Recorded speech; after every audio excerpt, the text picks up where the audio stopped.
Hey everyone and welcome. I'm Joe Brady and today we're going to have a lot of fun with lighting on location. Now in the past I've had to use my speedlights wherever I went. And they're great, but there were times when I really wished I could have had my studio strobes with me. I wished I had the power, the consistency, that's easy for me to say, and flexibility. I got to change this last week for the first time with some really cool tools that I'm going to be excited to share with you today. So we're here today to talk about mixing strobes with speedlights out in the field. So why would you want to use a studio strobe out in the field? Well, certainly one, they're much more powerful. There's a lot more light shaping options. They've got consistent power output, they have more consistent color, and they don't need frequent battery replacements. When you're in the studio, they recycle much more quickly, and they have modeling lights so that you can see light patterns before you take your shot. So contrary to that, or on the other side of that, why would you use speedlights? Well, for one, you already own them. You probably have speedlights around. They're obviously very lightweight. They're easy to travel with. Only need AA batteries. And if you're a TTL shooter, which I hope you're not, but if you're a TTL shooter, they can do TTL. So with the advantages of each, well, what are the disadvantages? Well, obviously our strobes are heavier. They're larger units. They're a little bit more to carry around. When you're running out in the field on a battery, you don't get the modeling light. The modeling light is disabled so that you have something that's going to last a lot longer out in the field. Also, the flash tubes on a studio strobe are more exposed. In fact, if I turn my 400 RX here from Bowens, you can see I've got the flash tube and its modeling light sitting right out of here. And if you have the reflector off, you can see it is exposed. So just be careful because you don't want to have no reflector on here and have that thing drop because you're going to need to buy yourself a new flash tube. How about speedlights? Well, speedlights are not anywhere near as powerful. If you're using them a lot, you're going to need frequent battery changes. They are prone to overheating. They have slower recycling times. They have inconsistent power and color, particularly as the batteries start to discharge. You also need adapters like this to mount them to light stands. And you need separate accessories to mount light modifiers. However, using them together can be very useful. You might not want to carry an entire studio of monolights with you, but having one along with a couple of strobes to act as a hair light accent fill light really can complete the entire picture. So what we're going to do is we went out and did a shoot recently in Rockwood State Park, which is in Sleepy Hollow, New York. We're going to set up our lights there, we're going to set up our speed lights and our strobe and create some really nice portraits on location. So let's first head out and see the location and take a look at the gear that we use for the shoot. So we've made our first stop in our environmental shoot here, and it might look kind of weird having a light like this out underneath this incredible tree. But that's what we're going to do. We're going to take our studio light and we're going to use it out in this incredible scene. There's going to be a lot of advantages to this because we get to use our studio light shaping tools, which are going to give us a lot more control of the light. So I've got my one studio light. I just brought one Gemini 500 here, and I brought my softbox. And this is one of the coolest accessories I have ever seen. I don't know why everyone doesn't do this. If you've ever dealt with softboxes before, trying to put the things together without breaking something sometimes is a real struggle. Well, Bowens came out with this thing called a quick ring, and it's a folding adapter ring for the softbox. The beauty is, well, one, it allows you to fold flat, so it makes this stuff really easy to carry around and to store when you're not using it. But when you're ready to use it, you just simply flip the ring up and you got your softbox. I mean, let's see that again. I mean, how amazing is that? It's just a little clip right there, open and close it, and it also makes putting it together in the first place so much easier. That's it. Now I'm ready to put this on my light. I'll hook it up to my battery and I'll have my main light. Now in addition, I've got two strobes with me. One I'm going to put on a light stand. That'll probably be my fill light. And another one I'm going to use for a hair light or a background accent light. And to place that, I brought another cool piece along. This is called an alley clamp, and it's got a little ball mount on the side of it. This clamp's pretty strong, as Jen just witnessed when she tried to actually open it up and needed two hands to do this. We're going to actually just use the tree branches around here and clamp this onto the tree so we can put it wherever we want. It also has an adapter for a light stand on the other side, so you can use these things anywhere. Love these, great accessory. Allows you to put a light anywhere. So we've got Gabby here. We're going to walk around, find some really cool places. We're going to meter, we're going to use pocket widgets to tie it all together, and we're going to get some great environmental portraits. So let's go. This is an amazing place. So let's take a quick tour of our gear that we're going to use today so we can see how we get things started. As we saw before, I've got a Bowens Gemini 500 up here with the softbox on it, and on the back I've got the battery cable rather than an AC cable. So this is running down to the travel pack, and this is going to power our flash. Now I'm shooting at 200 ISO, and it's fairly dark in here, but we have big powerful lights. So I've got the light turned down pretty far. It's down to its 2 setting, and what that's going to mean is it's going to allow the battery pack to give us a lot of shots. In fact, at the lowest setting, this big battery will give us about 750 shots. We're going to be up a little bit from that. Maybe it'll give you 350, but we're probably going to need maybe 50 shots, and that's it.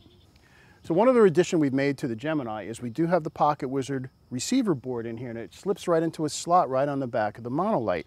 Now it's very cool in that it can basically do everything a +3 does. Now, I'm using a Sekonic 478 DR meter, and the way I program what channel and zone I want this to be on is when you turn the light on, you've got 10 seconds, it's listening, and I just hit the fire button, or in this case the measure button on the meter, and it will learn what setting I had here. So I can make this any channel and any zone I want. So now when I take a reading, I can just hit this. I don't know if you saw it, the light just popped from me taking a reading. So that's how I program this. So let's take a look at our other 2 lights that are on the set. So here's light number 2. I'm mixing lights. I just use what I happen to have around, and that's one of the beauties of this system. We're shooting everything in manual. It doesn't matter what light we use. I've got my Bowens as my main light. My B light over here, my fill light, is just a Canon 580 EX2. And I've got this hooked up to a Pocket Wizard +3 here using their extension cable, and this is set on channel 18 zone B. My main light's on channel 18 zone A. The beauty of that is without having to leave my position, I can decide if I want to turn my accent light on and off. I've also got a third light, which is my hair light, and I can do that all right from this meter. That's the real cool part of it. Now, I've set this ahead of time. I'm a pretty low power because we're in a dark area. This is set at 1/32 power. What that means is it's going to recycle pretty quickly since it's only a fill light, and the set of 4 batteries we have in here, which are fairly fresh, should last us all day. So that's our B light. Let's take a look at our C light, which is going to be our hair light. All right, so here's our C light. I've got a Sony flash up here, again with a Pocket Wizard. This one is connected with the same kind of cable system. This is on channel 18 zone C.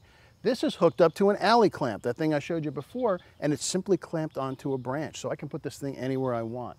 In addition, I've got a Rogue grid that is sitting over front of the flash head. And what this is going to do is it's going to keep the light from spreading out. I want it to be very directional. This is just going to be used to illuminate the back of the hair here to add a little bit of separation from the background. And again, I can decide if I want this on and off from the meter. I can turn it on and off right from there because this is on zone C. Again, everybody's on channel 18. Now, one last element. We've got our 3 lights. Yeah, right here, come on through. And we brought with us our Gabby. So Gabby's gonna be our model today. Now she has dark hair. We've got a dark background behind us. And what's gonna control the background is one last piece, and that's gonna be shutter speed. And what I'll show you is what's gonna happen if we shoot at, say, 1/200th of a second, where the background's gonna go almost completely black. And then we're gonna go to about 1/20th or 1/30th of a second, which sounds like, unless Gabby is really still, she's going to be all blurry. But that's not the case because the flashes are providing, in that case, about 90% of the light. So there's very little ambient light that's actually going to be illuminating her. So the flashes are going to stop the motion. They're very short duration. They're maybe 1,000th of a second. And by dragging that shutter, by bringing it down to a 30th or a 20th of a second, it's going to allow some of the green trees in the background that are so pretty to illuminate up. Now, one thing I do need to be careful of, though, is you can see there's a little bit of dappled sunlight coming through. Gabby, if you look right towards me, you can see that the front of her nose lights up there. I still don't want to fight that, even though my flash is 90%. I don't want it to cause any modeling, so I do need to make sure that her face is in complete shade. So by turning her right towards, look at Rick, right towards the camera, by having her here, all of the light that's going to be on her face is going to be from the flashes. So that's it. So let's get ready for our first part of our shoot. So a couple questions came in that I want to answer. I do want to make sure that the questions make sense and have some continuity with the video we just played, but there's a couple questions that came in that I really want to address. First of all, and actually the same question from two different people, how did I eliminate the green reflection that would normally be cast on the skin of the model? Do I gel? Do I do post-production, etc.? And someone asked again, when I do this, when I use a flash on this, on the non-flashed part of the face, get a green color cast. How do you deal with that? Great question. And two different things to consider. One, when we were in the full shade, like you saw in that setting, the lights were providing 90% of the light. And the meter told us that. That's one of the beauties of having a light meter to do that.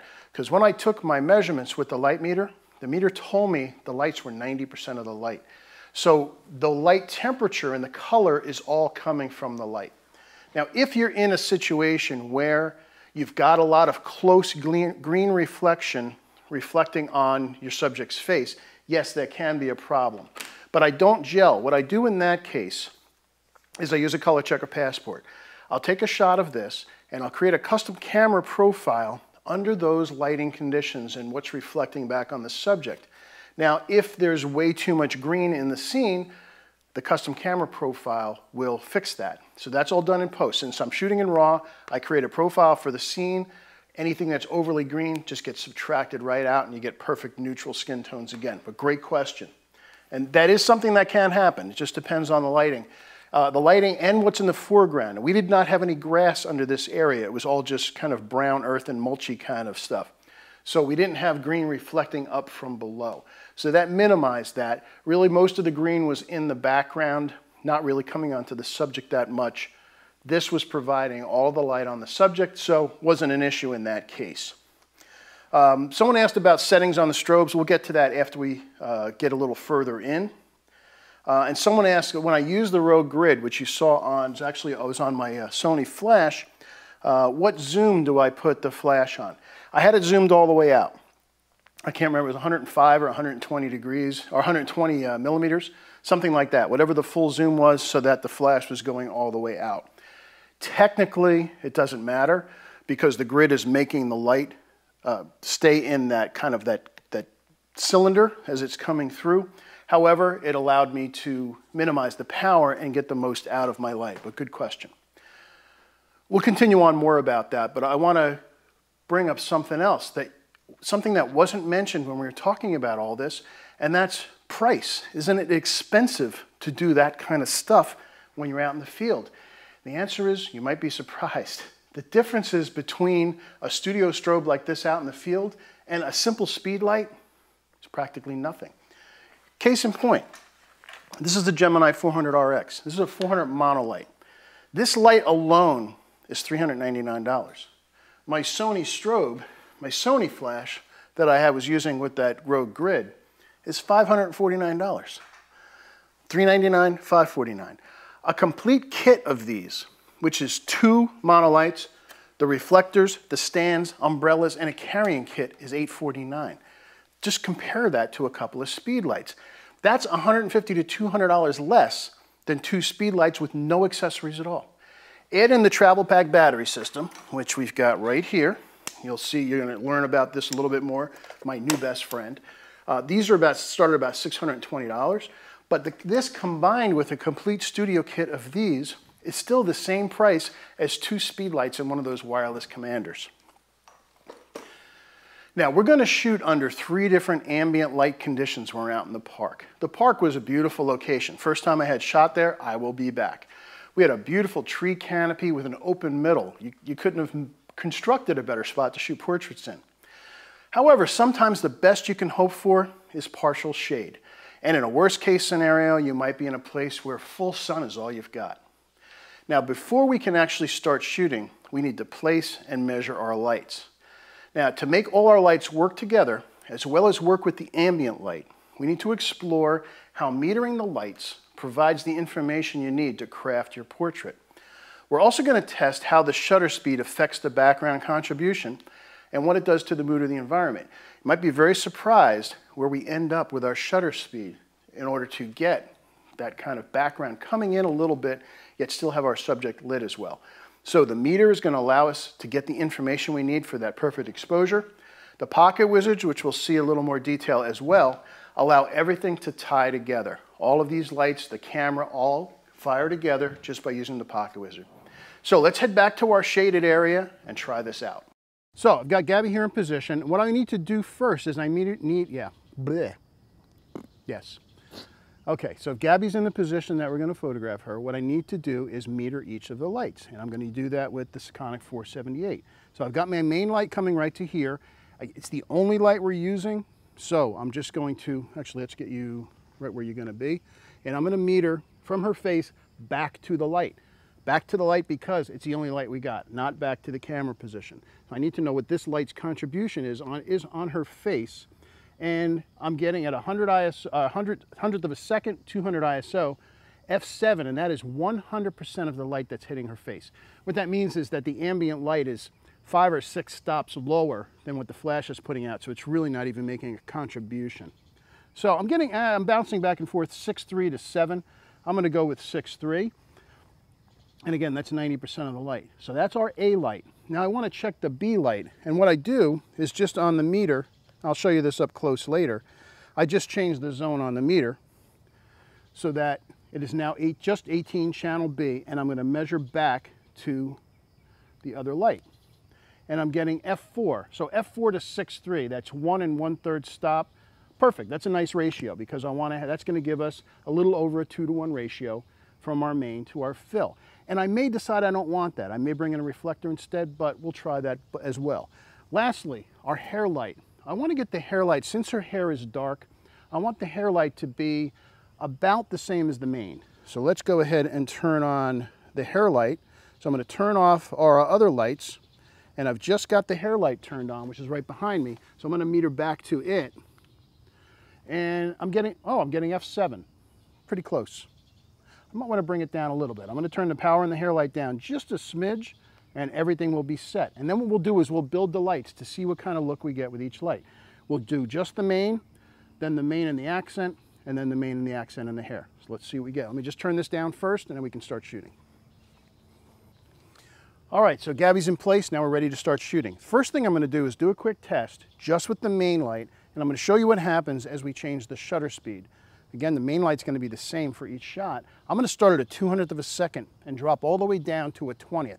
So I'm going to go 200, 100, 50, 20. So you can see what happens to the background, but the light on her doesn't change. I'm just going to bring this light a little bit closer. I'm going to move it about a foot closer. And I'm going to angle it down a little bit more. Because since Gabby's got the hair coming down, I don't want it to be casting a shadow there. So since I moved my light, I do need to remeter this light. Let's go ahead and get that. And now we're up to F9 right here. So now we're going to switch to F9 on the camera.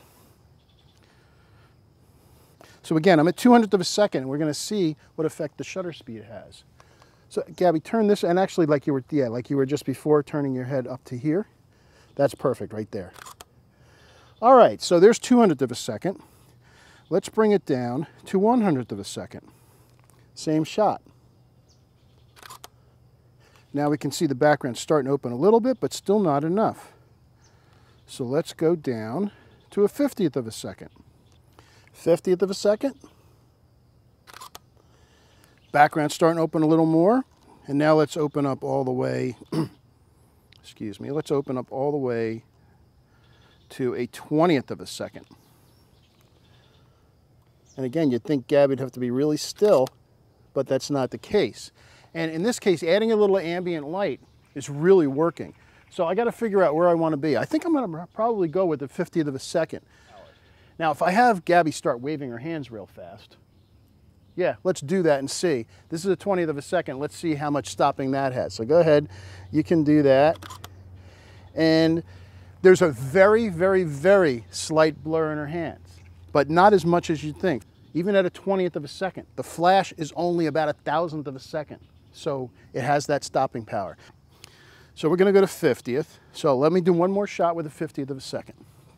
All right, go ahead and get in position there. That's lovely. Very nice. Now, I actually like the ambient percentage better at 20, so what I'm really going to do is I'm going to add my fill light. Want to see how complicated that is? I just hit that. I hit B on my Pocket Wizard +3. That turns on my fill light over here. So let's go ahead and do the same shot, same looking position. And now we've got fill coming in from this other light. Now, this other light is a bare flash. I'm not using any light modifier on it because of the distance to Gabby. She's about 10 or 11 feet away from this flash. At this point, if I put a softbox or something on here, it really doesn't matter. It's become a point light source from this far away. This again is on, what power is this on? Tell me, what's this power on the back of that, Jen? Should we say 1/16 or 1/32? All right, that's on 1/32 power. I may actually decide to bring that up. Let's take a look. Since we increased the power of our main up to F9, let's meter back to our B light, and I'm getting F5. So F5 to F9, how many stops is that? Let's see. Too many. So too many. 5, 6 to 8 would be 1. So it's 1 2/3 stops. It's almost 2 stops apart. Actually not bad. I'm just going to bring it up a smidge. All right, so I'm going to remeter that. 6:3, perfect. That's going to be a nice gentle light ratio. And again, since the light's so far away, I don't need a light modifier on it. Just leave it the way it is. So now I'm going to add our A and B light. And lovely, that's doing a nice job of starting to fill in. We've got this dark background. I do need to separate her out from that. So I'm going to turn off the B light. Let's turn on the hair light and see what just the mane and the hair does. So come a little forward and again, look right up here. Perfect. It's almost shooting time at our different locations. A couple questions first. Someone asked about settings that I set my strobes and my speed lights at. I think I talked about that in the last video, but there's a little bit of experience that comes in, and if not, then that's what your meter is for. Generally, when I'm out in the field, I don't like to start at full power because then you have nowhere to go. I was actually starting on 2 on the Gemini 500, which is basically 40% of what the light is capable of.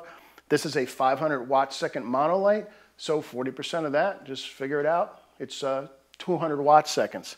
I had the 10th set for 0, and that's one thing that's nice about moving up from the 400RX to the 500R is that you do have this digital readout. So if you take a meter reading, say, like I've got my meter here, I don't know if you saw the light flash there, so if I come over here and take a reading with my light, it tells me right here, and I got 5/6 at ISO 80 at a 60th of a second, whatever. I'm not actually shooting anything. If I wanted to change that to F8, just one simple turn of the dial. In fact, Rick, would you zoom in on here? Just want to show you the side of this light a little bit more. This is one of the advantages of moving up from the 400 to the 500 is everything is digital readout here. So if I want to add a full stop of light, I just do that. Turn it up to 3, and it just went from 5/6 to F8. Also, you see the light blink for a second. What it's doing is it's bleeding and recycling, so you don't have to pop the lights like you used to have to do in the past. Now, conversely, go back to 2. I'm back to 5/6. Let's say I wanted to go to 6/3, which is 1/3 of a stop. All I'd have to do is go 1, 2, 3 on the tenths, and I could take a meter reading, and I'd know right then and there that I'm at 6/3. Now, over here on the 400RX, it's more of an analog scale, but it was working the same way. There are 6 increments here. This is a 400 watt-second light. If I turn it up to all the way up to 6, you're going to get 400 watt-seconds. So you can just kind of figure it out by there. It's pretty close to full stops when you go through these détentes, but you don't have to guess. That's what the meter does. As for the speed lights, good question there. You can do a test, and this is what I recommend you do. Take your speed light in a dark room. Set your meter at 100 ISO, put your flash on manual, and set it at 1/8 power.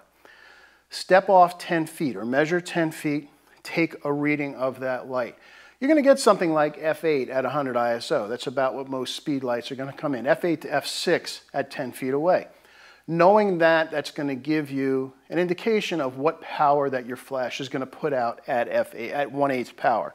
So then when you're out in the sun, you might find you need to go to 1/4 or 1/2 power. Takes a little bit of experience, but again, this will tell you the numbers. You don't have to guess. And once you learn, then you're going to know in the future, well, if I put my light 6 feet from my subject, that's f11. And it's as simple as that. So little experience is going to be different with each piece of gear, so you need to just spend a little time learning what it does. Someone asked, why did I meter with the dome in a couple of times? With the dome in is for directional light. So I had different lights there. I had my main, I had my fill, I had a hair light. By having the dome in, you can see it's disappeared on the side here. If I go dome up and take a reading of, say, this light, well, it's also maybe going to pick up some contribution from one of the other lights. By putting a dome in, it's only going to measure the directional light. So I got to get my main light, my fill light, my hair light separately without any pollution from the other lights. When taking my final metering, if I'm going to go back to the camera, then I'll go dome out back to the camera. But for measuring each individual contribution, dome in. Someone asked about my ratios. It's going to vary depending on the subject and the drama you want to go.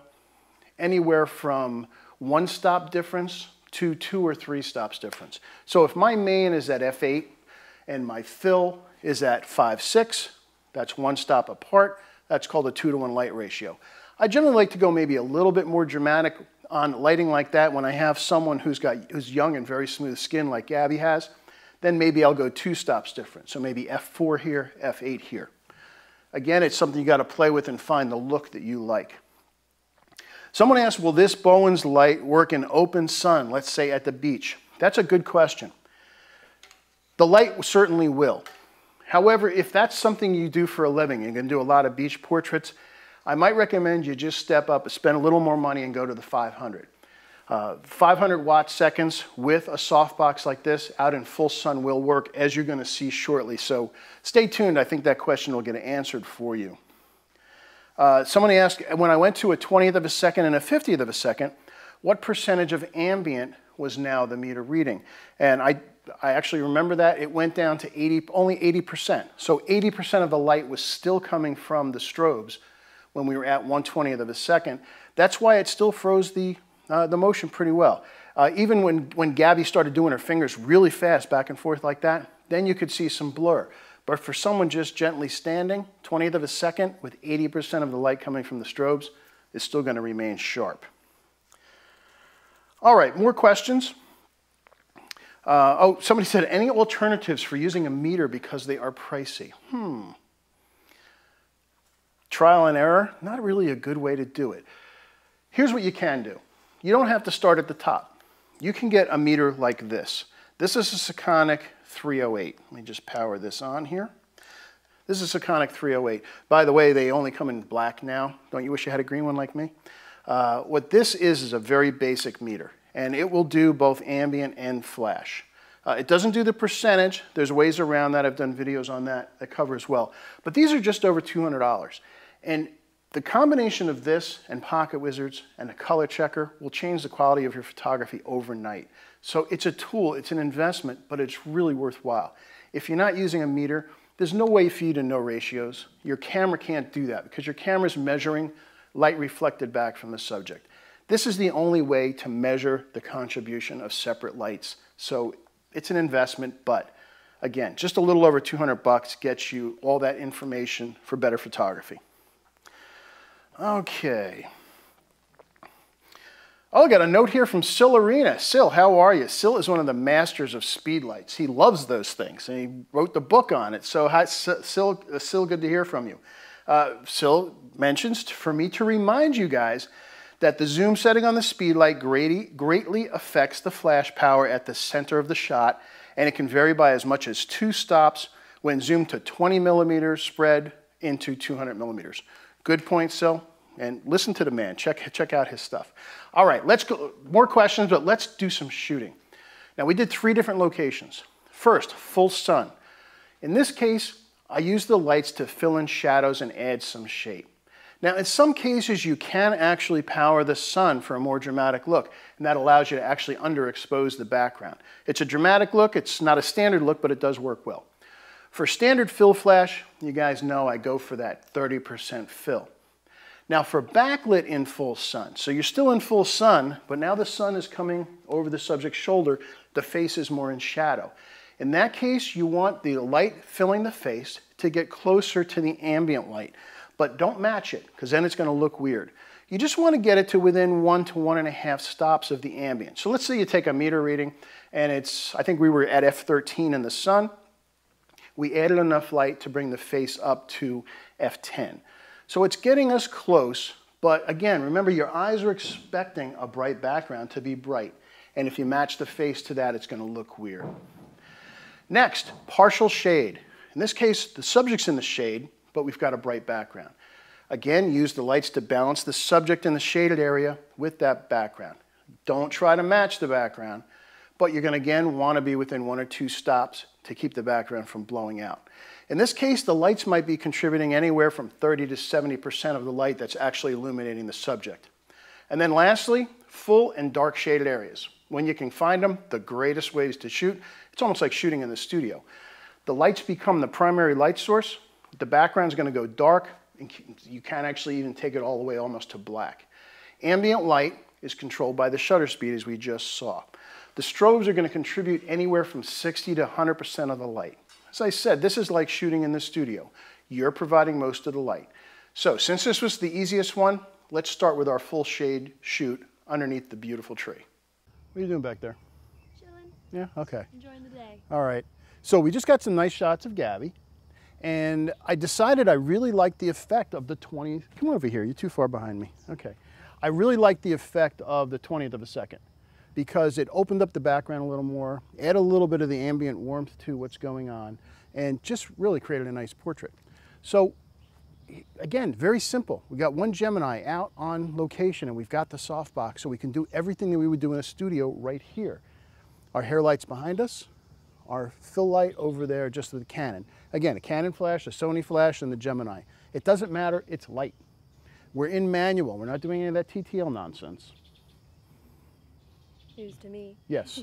Say, I hate TTL. I hate TTL. There we go. Okay. We don't like TTL. We want to control it, and the light meter gives us the information. And what our friend Lee Varus told us last week when we were out shooting with him is, he had a great answer for why use a meter. His response was, it's so easy to get it right. Why not do it?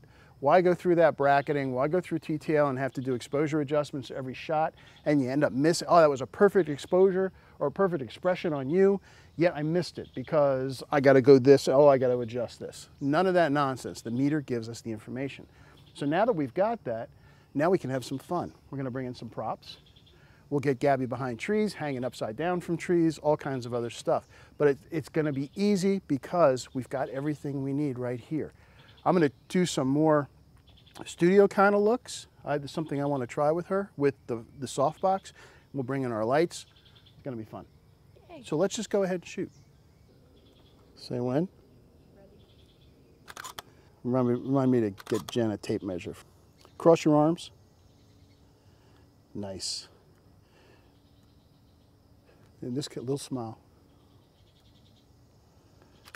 Oh, that's really great.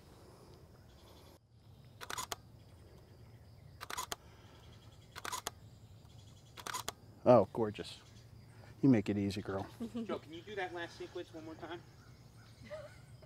Bring your hands down around front of your face a little bit, and then below. There we go. Beautiful. Again, keep your head, keep your nose pointing about right.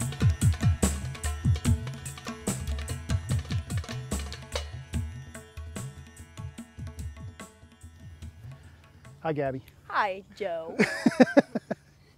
So we found this other interesting spot, and what I wanted to do was use this parasol as both a kind of an element and a reflector for Gabby. So what we've got is, we got our main over here again, but you see back here, I've got the Sony with the grid spot, again clipped to a tree with the alley clamp, and I've got the Canon here on a light stand. First thing I did was put the Canon right behind Gabby with the light coming straight up, so that when the parasol was here, the light was coming up from behind her and illuminating the parasol and reflecting a little bit back down on her head, with the softbox providing the main. Then we decided to see what it looked like with the light coming through the parasol instead, which I think for this one I liked a little better, because this is fairly translucent. And by having the light come through, it created a nice bright spot that added a lot more dimension in contrast to what's going on with you, because since the mane is coming directionally, we had shadow on one side of her face, and then this was lit up. It was very nice. Then to fill in the shadow just a little bit, particularly underneath her jawline, we took the third light, the Canon speed light, set it low, and had it coming in very low power. In fact, this is at, oh, what's this at? I think it's at 128th power, maybe. See, 64, yeah, it's at 128th power, so it's very low, and it's about 5 feet away, coming from this side, and coming up underneath to add a little bit of light here and open up the shadows a little under her jaw. And this is fun stuff. It's just like running in a studio, isn't it? And the difference is we have the beauty of the Gemini strobe here, giving us its power along with its light shaping tools. It's very cool. So this has been our full shade shoot. Now we're going to change things up, and we're going to put you in the shade but with a bright background. So now we're going to have to balance the light on her so that it looks natural, but there's still a closer ratio of what's going on in the foreground to the background. So let's go find another spot. Yeah, okay, now. Love it. There we go. Love it. That's beautiful. Oh, yeah.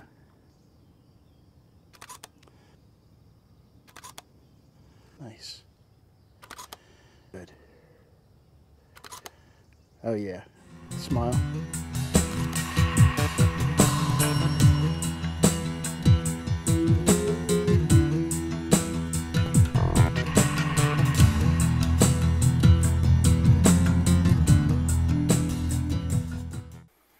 So I guess you can see we were having a lot of fun. Gabby was great to work with, and what a beautiful location. I can't wait till the fall when the leaves in there start to change color. We will definitely do a portrait shoot back there.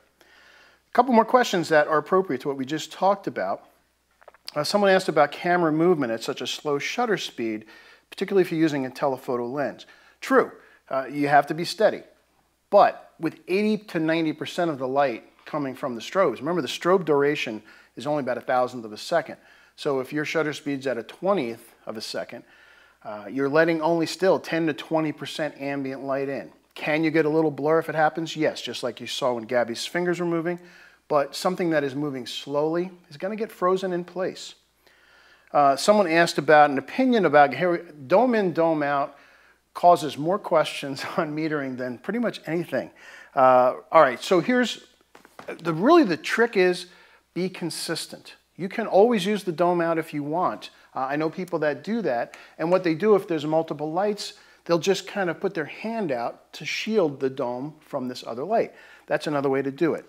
My way, here's how I do it. Okay, if I have multiple lights going on and I need to measure my contributions of each light, I will go dome in.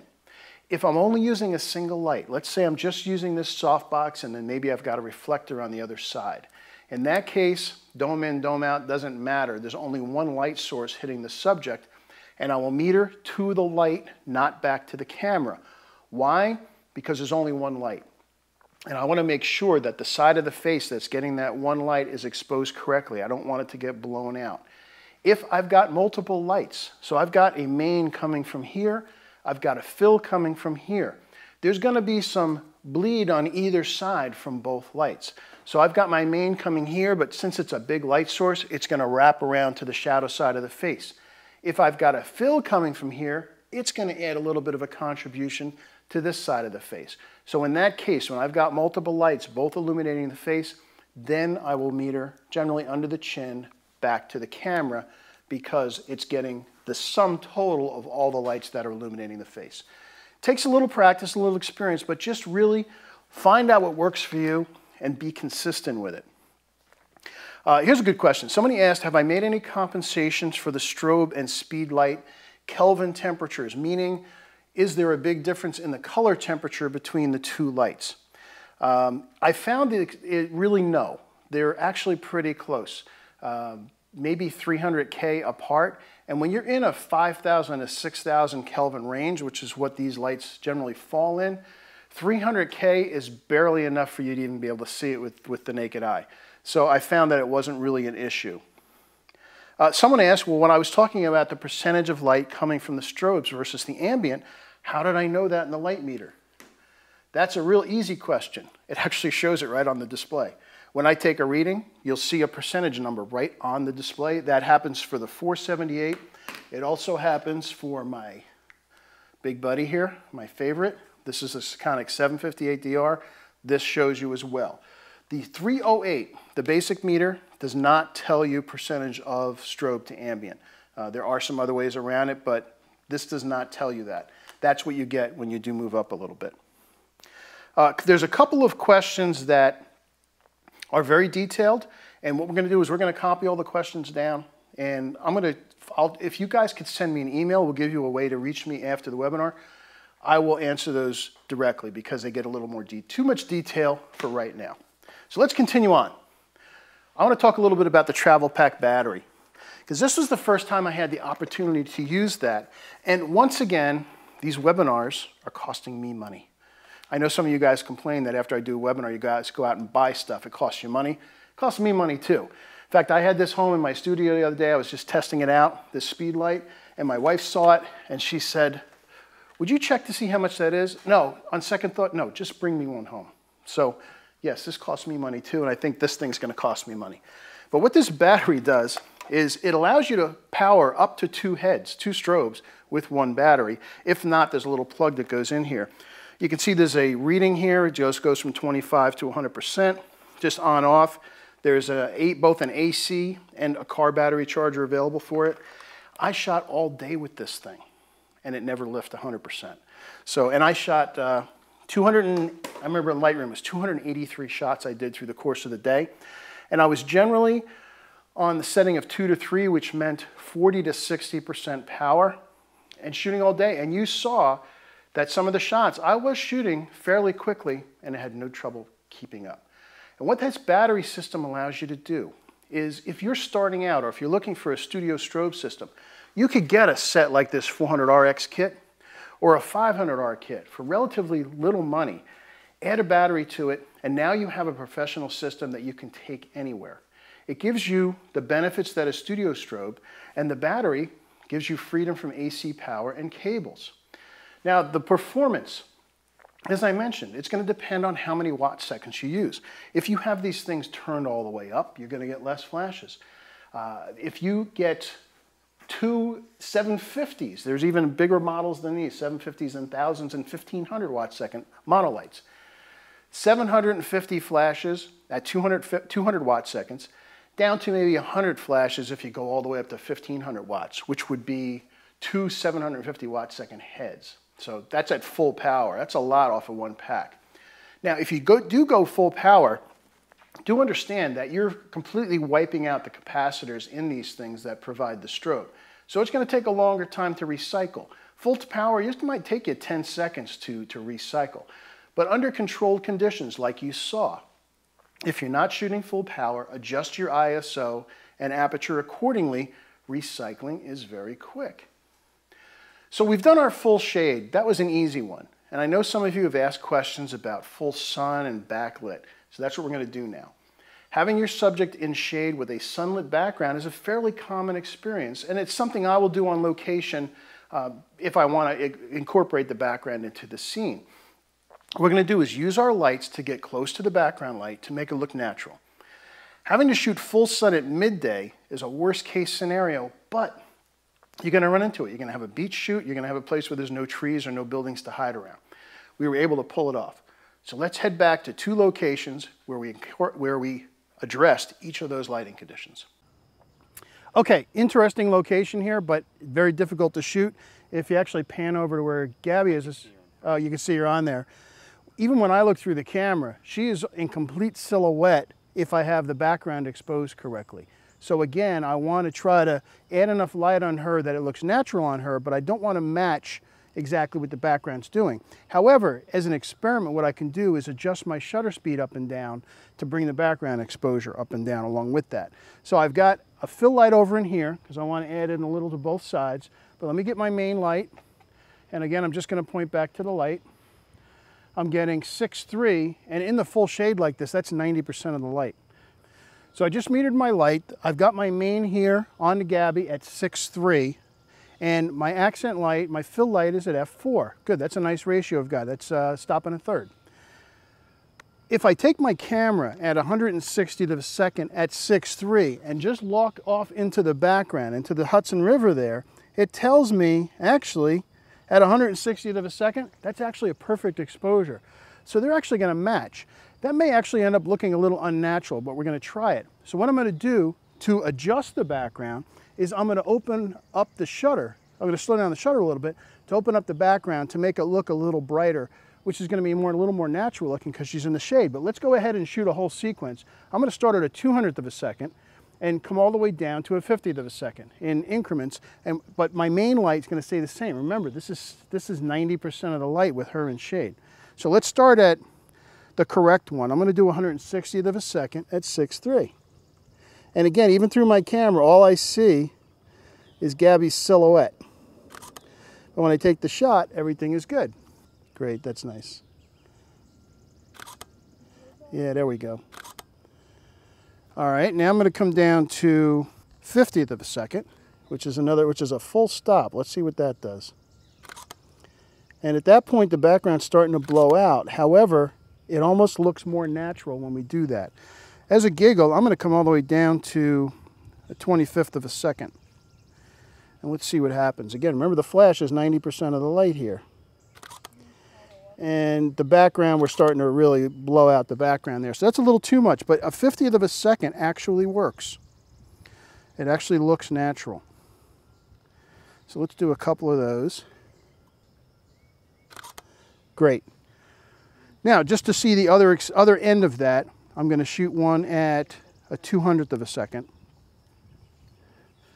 just to see the background actually start to go down darker. Bring your hands in a little, Gabby. There we go.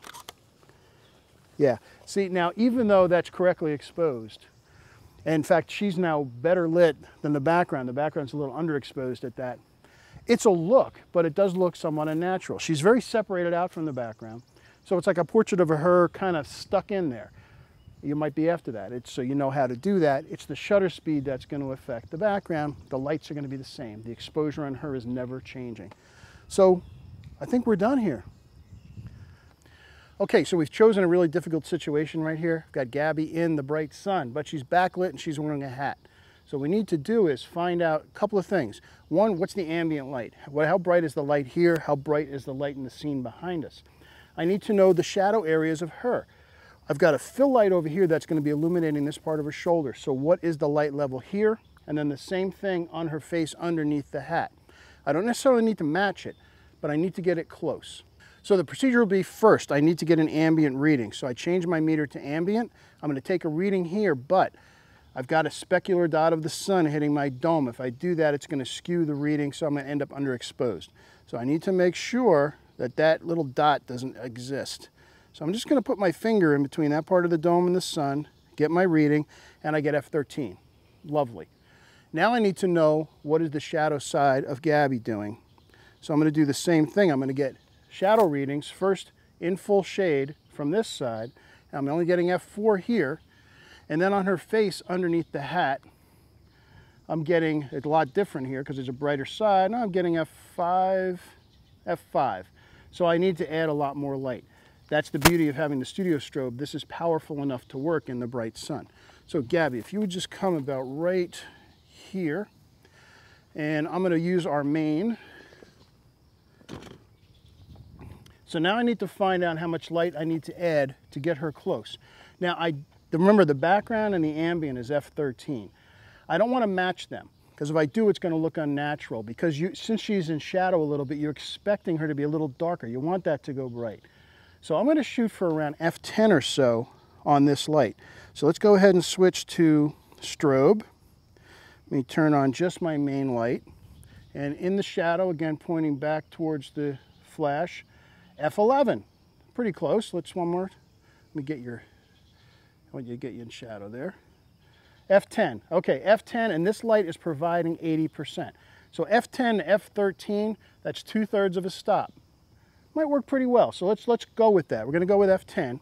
And then over on the other side here, I've got my fill because I want to add in some over here. Remember, this was even much darker. So let's see what we get here. Let me cycle my light. So Gabby, look where Rick is. I'm at an 1/8 power on this light, and I want to do this to add a little bit of an accent here. So it's up. I got to turn on my B light, because that's what, remember these are Pocket Wizard +3s. So let me turn on just the B, and let's see what we've got going here from that light. And that brings that up to F9. That's probably a little hot. I want to bring that down. I just want this to be a fill. So I'm going to drop the power on this light. I'm at an 1/8 power. I'm going to go down to a 1/16. And we're at 100 ISO, by the way, right now, and the shutter speed's 160th of a second. F7, that's better. So I've got F7 here, F10 here, F13 ambient. Which setting am I going to use on the camera? She's the most important thing here, right? Yes. We need her face to be exposed correctly. So I need to expose her face. If the background goes 2/3 of a stop over, that's okay. It's going to look natural. So F10 on my camera, let's do it.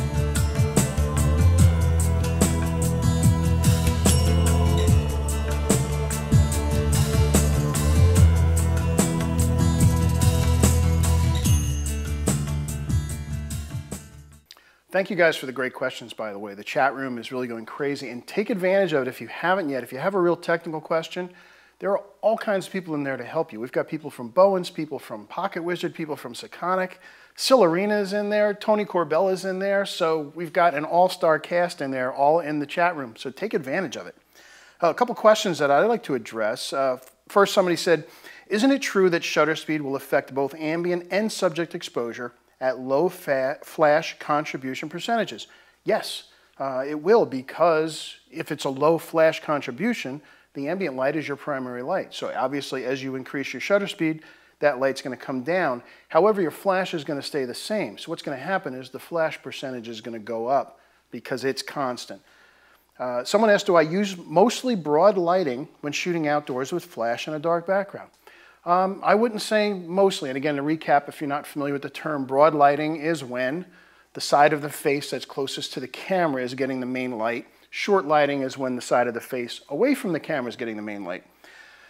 With Gabby, I had done many shoots with her before, so I knew what worked with her. She was completely symmetrical face, and she was kind of right in the middle. So broad and short lighting both worked beautifully with her. So I just happened to shoot a lot of broad lighting stuff, although I did some short lighting stuff with her too on that shoot. It's really going from mood. Broad lighting is a little more open, a little more friendly. Short lighting is generally a little more dramatic and has a slimming effect, which she did not need. So it depends on your subject. Someone asked, what did I do for white balance in this situation? Since we were moving around a lot, generally what I did was I left my white balance on daylight. Obviously I had sun, so that was daylight. Strobes are technically a little bit warmer than daylight. Daylight might be anywhere from 5,700 to 6,500 Kelvin, where these strobes are going to be anywhere from 4,900 to 5,500. That means that they're a little bit warmer, a little bit more yellow, but that's not necessarily a bad thing. It's going to add a little warmth to the skin, and it wasn't enough to make a difference, so I went with daylight on that. Someone asked, okay, this is a good question. Backlight situation with strobe during sunset can sometimes make it look like the subject is in front of a fake backdrop. Yes, you've got a very warm light behind you at a sunset, and your strobes are 5,000 or 5,500 K, and it's going to make it look like they were just plucked in there. So how do you deal with that? In that case, I'd recommend putting gels over your light. You're going to want to yellow down the lights to get closer. You don't have to match, but you want to get closer to that background, or it's going to look fake and like they're just plugged in there. Someone asked, was I spot metering or matrix metering while shooting into the bright background? First of all, my camera isn't metering at all. My camera is on full manual. All of my exposure information is coming from here, from my light meter. That's why I was metering from Gabby back to the camera, because I wanted to know the light that was hitting her face. That said, I did use the camera on matrix mode to get a meter reading of the background, of the river off in the distance, to just kind of give me a ballpark of how bright it was back there, so I knew how much light I needed to add to the subject to make them balance out. Good question, though. Someone asked if I had the light so far. They thought I had the light too far back. With the softbox, am I not losing the soft quality of the light? Technically, I'm losing a little bit. I had the light somewhere between 5 and 6 feet away from her. However, with this size softbox, that's still a fairly large light source. It wasn't becoming a light source, a point light source. If I had gotten 10 or 12 feet away, then you're right, I might as well have just taken the softbox off. Remember, the larger the light source, the softer the transition from light to dark. However, at 5 to 6 feet away with this big a light box, it still was providing what I needed, and it gave me the flexibility to shoot 3/4, even full length, or up close, and still get a fairly decent transition from light to dark. And remember, in pretty much every case, I had another light. I had my accent light, which was one of the speed lights, that was adding a contribution to the shadow side, which further softened that transition from light to dark. Let's see. Someone asked, do I ever use TTL? No.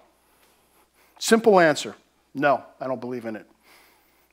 Ever. I hate TTL. Okay. All right. I think that's it for now. Again, some of your questions are very detailed. I would like to address them, but it's too much for live here. When we do our follow-up, we'll include an email where you can get to me. Send me a note. I'd be happy to talk to you. Let's just do it one-on-one. So let's kind of sum up because we're just about out of time. So what did we learn? What did I learn? I learned that using strobes together with speedlights really gave me the best of both worlds. I used one strobe for my main light because I didn't feel like carrying 3 of these around, and I used the speedlights for accent and separation lights.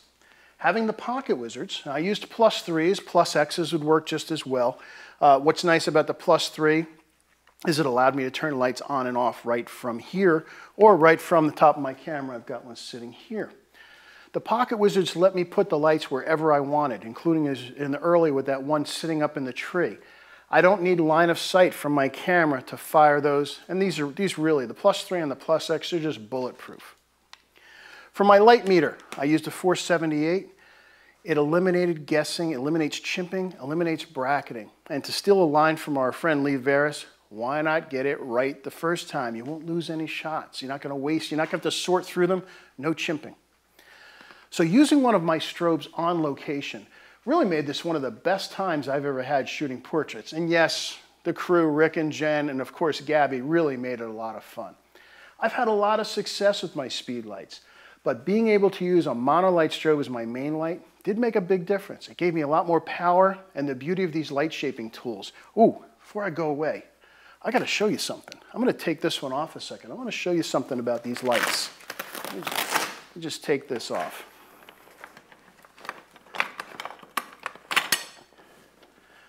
This is the coolest thing. I showed this to my wife, and yes, this is what cost me money. Have you ever tried to put together a softbox? You can punch yourself in the face sometimes trying to get these things put together. And once they're together, you don't want to take them apart. And if that's the case, they take a lot of room for storage. Bowens came up with this ring that collapses. It makes putting together softboxes really easy. They fold down into nothing so that they can travel and be stored. And it's just a simple little switch here right on the side. Just click it and that big softbox folds down to nothing. It allows you to store them or travel with them. I don't know why everyone doesn't do this. It also makes it very easy to put them together. Store it this way, and when you're ready to use them, here's how complicated it is to put it back together again. You just fold it right back up, and that's it. This thing is a beautiful system. You want one of these. And these light shaping tools became available to me because I was using the travel pack battery system that allowed me to use this Gemini monolight out in the field. Wonderful thing, and I'm going to be doing this all the time.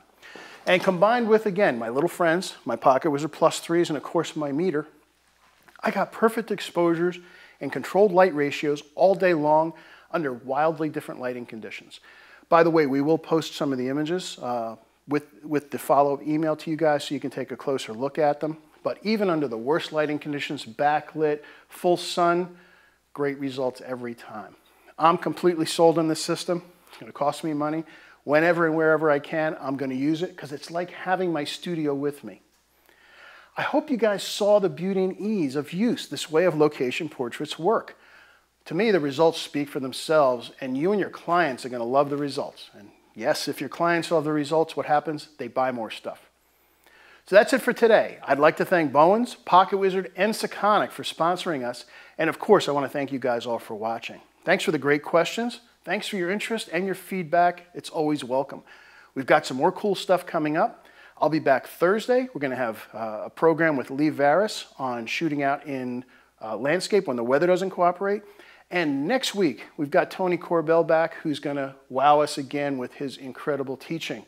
So keep learning, keep shooting, look for that follow-up email, and have fun while you're out there. Until next time, on behalf of our crew, be well. We'll see you soon.